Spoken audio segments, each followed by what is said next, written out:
Okay, if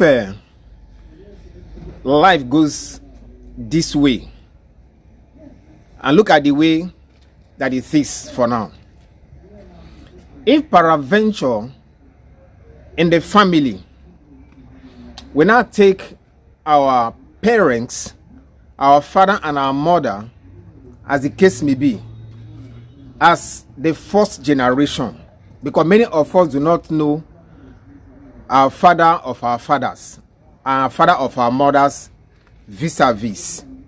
Now we know from our own current parents come to where we are. And from this our current parents, we saw them with their siblings, they live in harmony, they live in peace.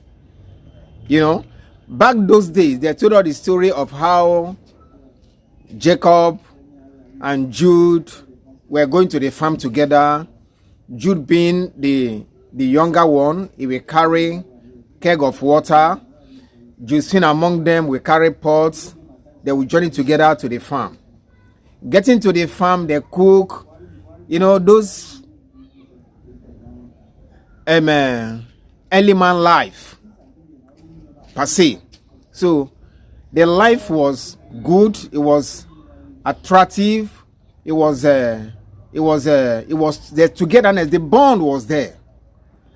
Then living out that generation to the present generation that we are, because the son of my father's younger brother is now my cousin. So we're supposed to live together. I'm supposed to pay a visit to my uncle's house, spend time, eat together, do things with his children, because either he start giving birth before my father, so the son are my elderly ones, or my father start giving birth before him, so the children are my younger ones, as the case may be. But now, fast track, we are now seeing it the other way around, that if I pay them a visit or they go to other people's home, they don't see that cordial relationship. Depends on how it is from your own end. But I'm just generalizing it because we are seeing it in different forms. Now, if I wake up in the morning in my uncle's house and I said, well, I want to go and buy suya down at a particular junction. So I will tell my cousin, let us take a stroll. He will say, no, I'm not ready to take a walk. But I will not go. Now, on my way coming back, I see my cousin taking a walk. Meaning what? He or she is despising me. He's creating this dichotomy demarcation that he or she is not happy seeing me in his father's apartment. It's not happy seeing me in their company, as the case may be. Reason. Now, let us expand it. It's possible discussion has taken place at my back, at our back. I'm just generalizing it. So you look at your own, the way it is panning out. But the question is this: why will that demarcation comes to play? If my father is not there, he's supposed to be my father. Even as my father is there, I still look at him to be my father because he is a blood of my father. But some is as a result of spouse. Some, the spouse will make sure that the bond, the peace, the harmony is still there. So look at it in both ways and look at the one that's affecting you or the one that is playing out in your own home. But the question is this: so we tell you that, look, that's your brother's, that's your father's brother's wife, her hand is not clean. Or the mother of the wife of your uncle, her hand is not clean. As a result, it has affected your brother's wife. So be very careful when you are in the mix of that you are causing. Before anything ugly could play out, something must have transpired. So as a result, we don't know exactly where we have fallen short.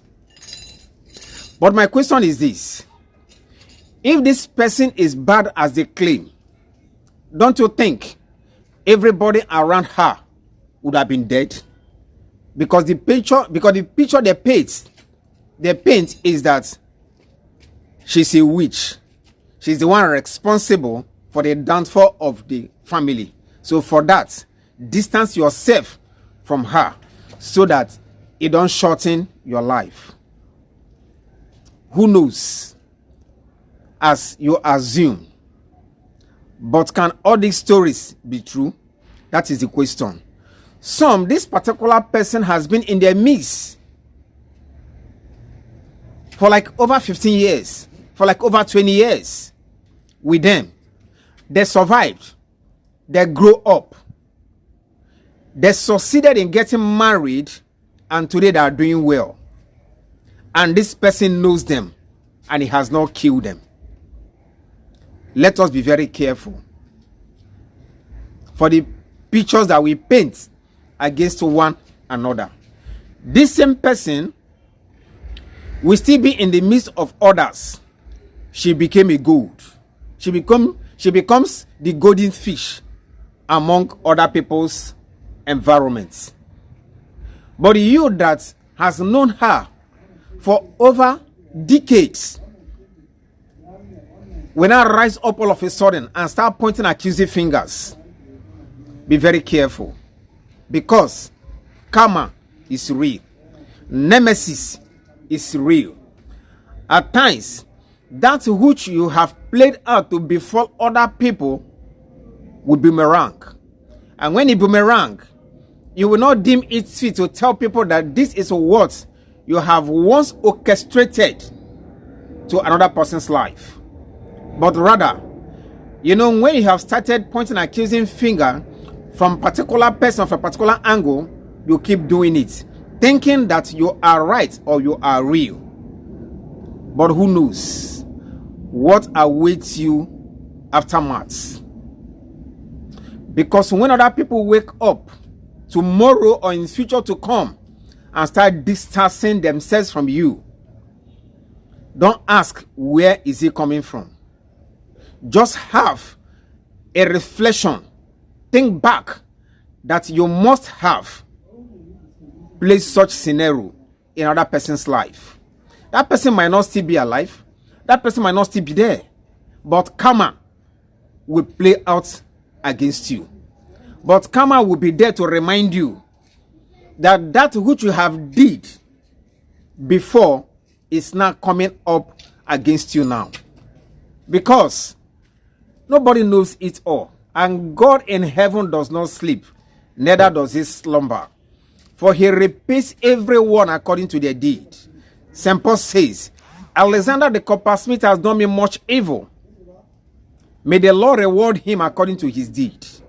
It's possible that person might have said in her anger, in his anguish, this particular person, you must reap that which you are sowing, or that which you have sown.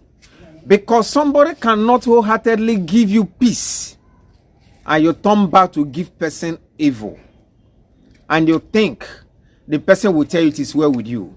Even if he tells you yes, it is well with you, he's telling you that in pain. He's telling you that in anguish. And when they start playing out, the person might not be there to give you your forgiveness. The person might not be there to tell you that yes, your sin are washed away. You might go to the grave of the person to lament, to cry, to pour out your heart and say, no, you never meant it. But the person might not really be there to speak to you.